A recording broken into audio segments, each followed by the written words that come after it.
ආදරය සෙනෙහස පිරුණු දවසක් වේවා. මල් කියන්නේ සොබාදහමේ ලස්සන තෑගි අතරින් එකක්.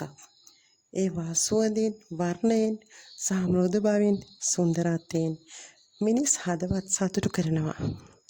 අපේ ගෙදර මගේ මේ පුංචි ඇන්තෝරියම් මල් ගොමුව අපේ ගෙවත්ත ලස්සන කරන්න උදව් වෙනවා.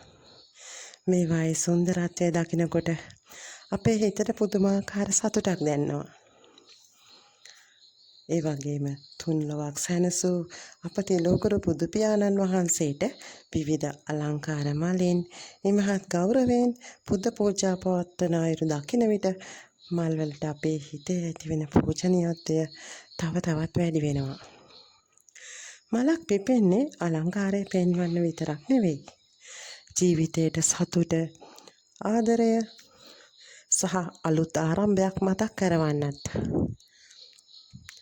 අපේ ගෙදර ඉස්සරහ ගෙදර ඉන්න නංගිගේ බබා මොන්ටිසෝරියට ගෙන යන්න මල් ඕන වුණාම එහෙම නැත්නම් ටීචර්ස් ඩේ එකට මදර්ස් ඩේ එකට මල් ගෙනියන්න ඕන වුණාම මම මේ මල් කපලා පුංචි ෆාම් මතු දෙකක් දෙපැත්තෙන් තියලා සෙලෝ ටේප් එකකින් ඔතලා පුංචි මල් කිනිත්තක් හදලා දෙන්නේ හරි සතුටින්.